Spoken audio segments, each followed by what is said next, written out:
And I ask them directly, what happens to your clients when you retire? And the overwhelming response that I get is, I don't know. In my opinion, the old Wall Street model is dead. Their servers couldn't handle all the bandwidth, so their sites kept crashing, and people literally couldn't check their accounts. There's a huge shortage of qualified, good individuals, professionals who are working in this kind of next generation. The big bulge bracket firms, for example, there's just so many conflicts of interest within their business model. The average age of a financial advisor is about 60 years old and climbing. And to your point, most advisors were over 70, and there's more of them over that age than under the age of 30. So I see that as a huge problem.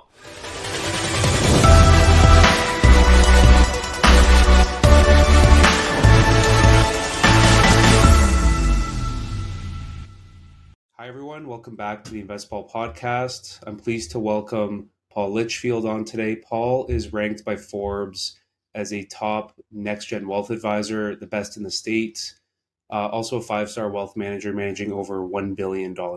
Paul, very pleased to be sitting down with you today. How are you? Hey, Cameron, I'm doing well. How about yourself?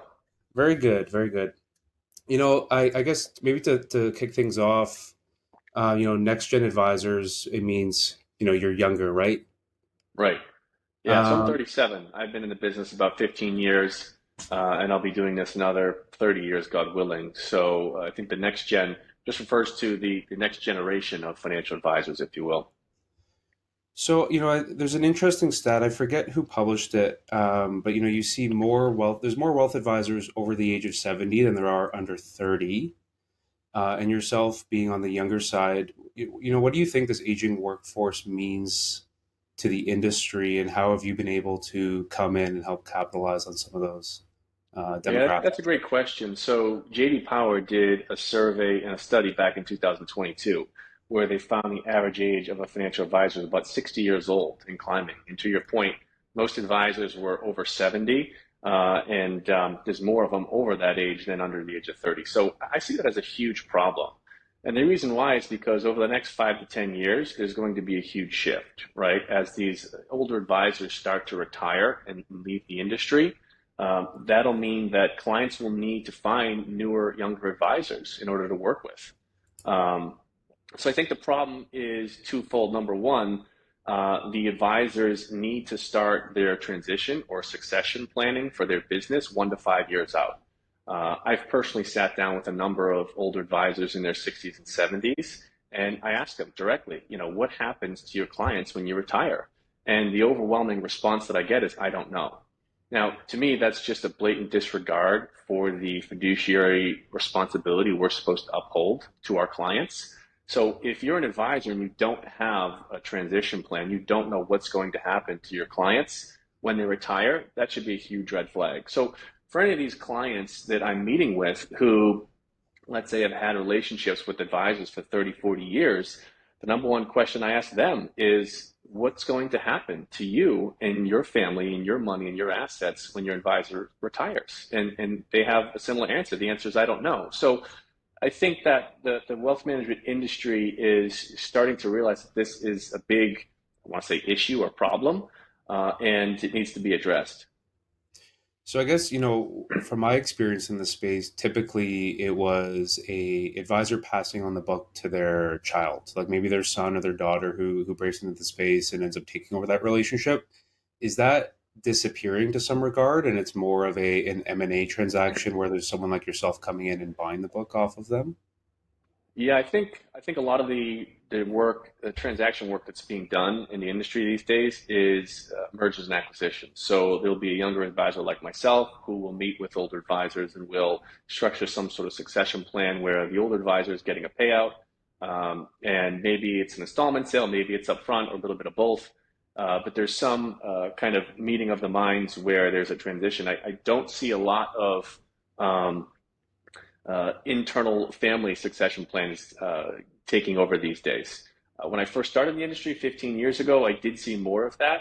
Like a father or a mother would bring on their son or their daughter to work on their team.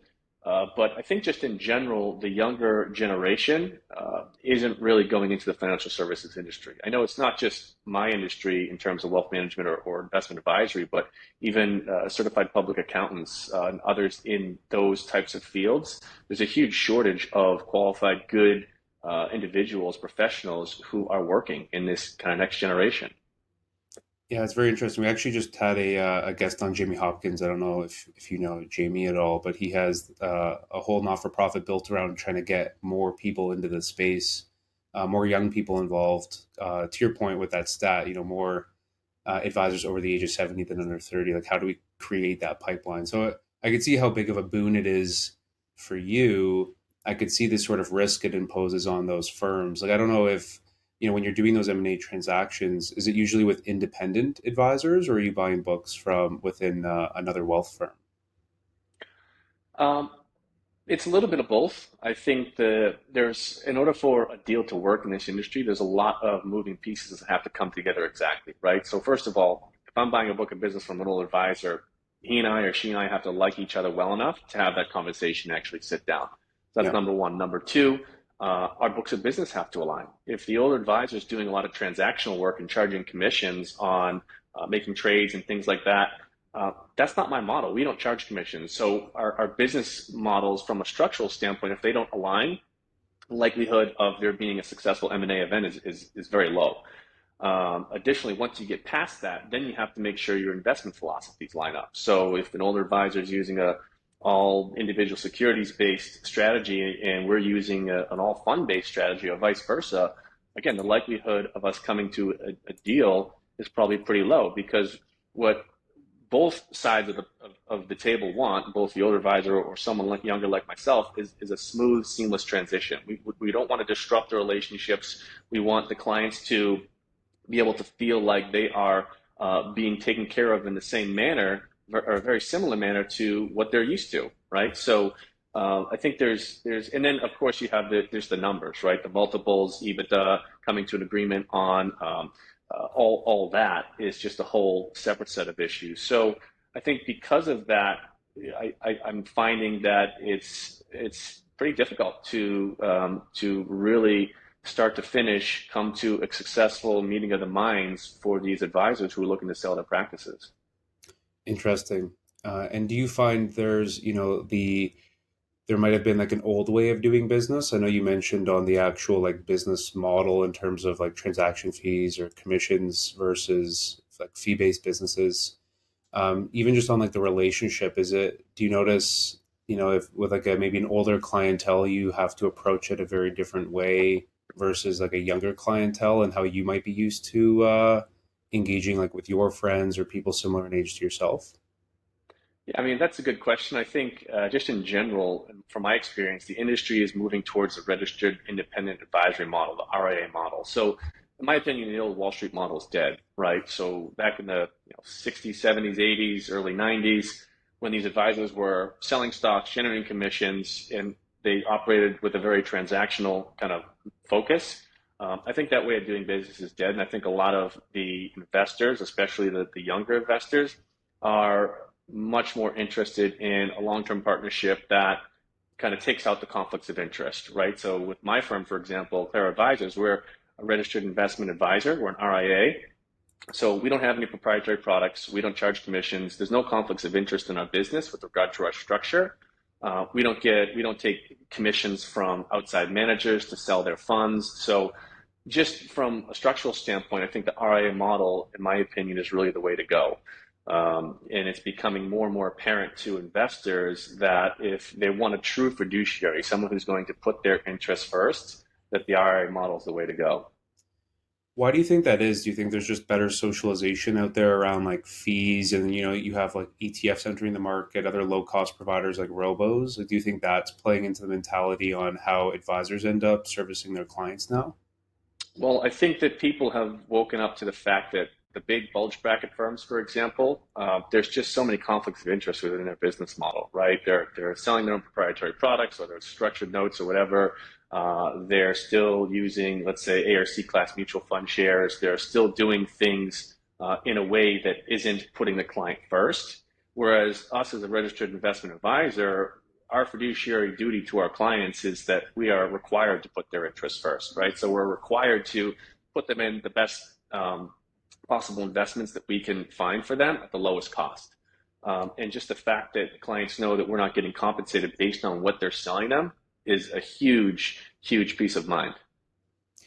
And I guess I don't know if this is true for you. Let me know. Is it a move away from pure just investment management into other parts of the business, like wealth transition, estate planning, tax mitigation strategies?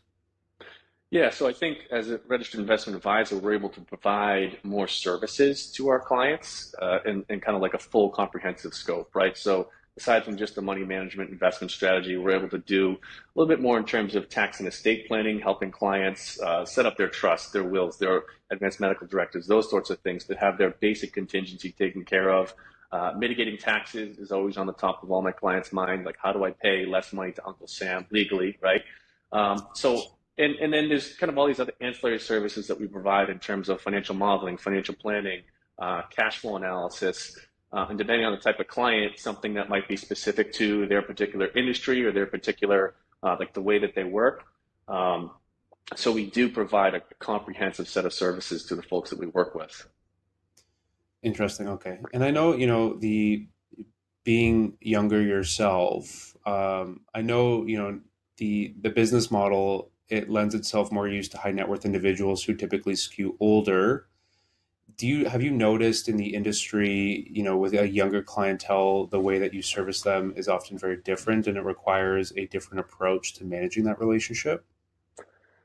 I think it does. I think just the priorities between the clients that I work with who are a little bit older and the clients that I work with who are a little bit younger are different. The older clients, they just want to make sure they have someone that they trust who is managing their portfolio, doing a good job, who's being proactive, and they're looking for value add, right?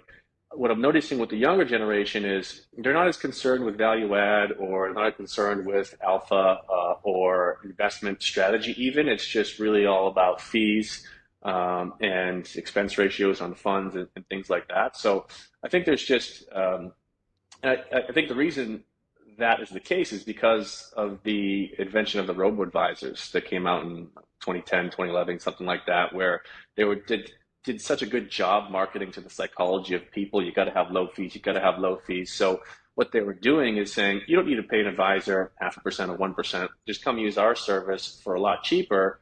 And even though it's a set it and forget it, tech-based strategy, people were signing up for it. What happened was, and we've seen this a number of times over the last, let's say, 5 years.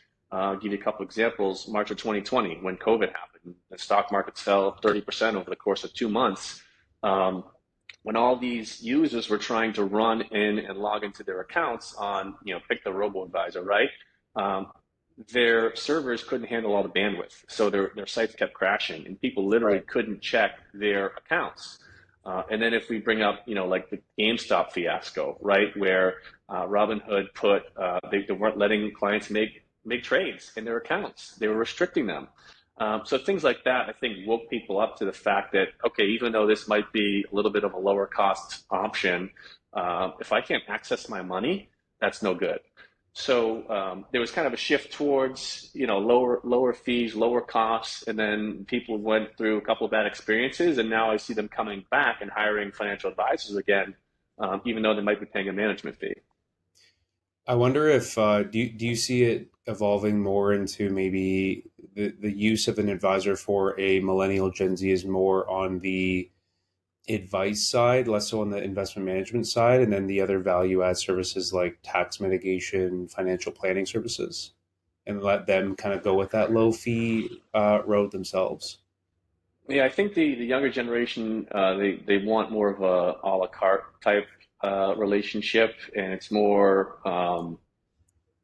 I think a lot of them try to do it on their own, and they run into issues. So then they end up coming back after having wasted more time and resources in hiring like a professional like myself.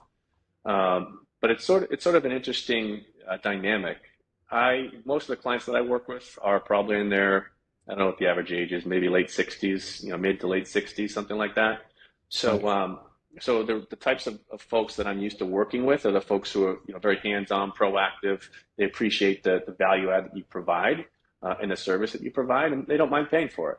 You know, so working with the younger generation that's a little bit different in terms of what their expectations are has been interesting getting acclimated to. Yeah, and I guess you because you're not necessarily making as much on the investment management piece, you might have to change up how you build your business, how you build up that long-lasting relationship to manage them all the way into their 60s, into their retirement. So we don't charge any differently. Regardless of the services that we provide, we charge a percentage of assets under management. So we don't bill for financial planning. We don't bill for the ancillary services that were provided. Those are all complimentary, included in that in the fee. So I think that's another thing that kind of separates us is that I know a lot of advisors who will charge a client $5,000, $10,000 to build a financial plan, where clients who work with us, they get that included in the fee that they pay us, the management fee. So I think because we're a lean organization, we don't have a whole ton of wasted resources. We don't have a ton of employees who are unskilled. The folks who the partners that I work with from the advisory side, each one of my partners has a very kind of unique business and skill set that they bring to their clients, and then we have a very skilled support staff. So we don't have a lot of, I guess, additional waste, if you will, on our staff. Okay, so yeah, I guess maybe to sum it all up, I don't want to put words in your mouth, but let me know in general, we see this pivot away from the larger firms, and obviously with advisors retiring to a more independent service delivery model. And with that, individuals, advisors like yourself, are able to actually take on that fiduciary responsibility, be very cognizant on that individual and how they're building up their wealth to achieve the goals that they set out, whether it's retirement, whether it's owning a home or owning a second or third home. Is there anything else that you think is of priority to your clients that you're able to deliver that a larger firm is not really able to service? Yeah, I mean, I think just our structure is the first thing that differentiates us. The services that we provide differentiates us. We have a number of unique alternative investment options that we offer to clientele, which again makes us more unique and differentiated. So non-correlated, low risk asset classes that we can allocate capital to on behalf of clients to make sure that they are truly diversified. Um, and at the end of the day, I know a lot of the bulge bracket, wealth management firms, they don't really do that. So I think that that kind of makes us a little bit different. And then just the fact that people know that they can work with someone who is required to put their interests first really gives them peace of mind. So the two custodians that we use are Charles Schwab and Fidelity at this point right now. They're, in my mind, two of the best custodians out there. So clients know, okay, my money's safe. It's at Schwab or Fidelity. And they can always log in 24/7, 365, check their accounts, make sure that everything is operating smoothly and seamlessly. Obviously, both Schwab and Fidelity invest a ton of resources and capital into protecting their clients' accounts, their cybersecurity, all that kind of stuff. So, from our standpoint, working with those two custodians really helps us enhance the relationship with the clients by providing a user-friendly experience. They've got apps you can download on your phone. People can check, throughout the day how they're doing, so on and so forth. The maybe to double click on the alt side, because I think that's very interesting. Over the past few years, interest or bonds and stocks trade in tandem with one another, even though they're supposed to be uncorrelated. When one goes up, the other's supposed to go down. So you're seeing a big rise in alts, and there's a lot of companies who are trying to democratize that, give it to the general population. What does that look like for you? Is it like real estate? Is it like crypto, private equity? How are you allowing clients to get access to that? Yeah, so I think real estate and private equity are two big ones that we're seeing folks be interested in. And it's all case by case, right? So depending on the client's risk tolerance, their age, and liquidity, et cetera, we'll find something that works for them, for their portfolios. And that's in-house, or that's working with third-party managers, and like I can get access to like a KKR fund by working with you.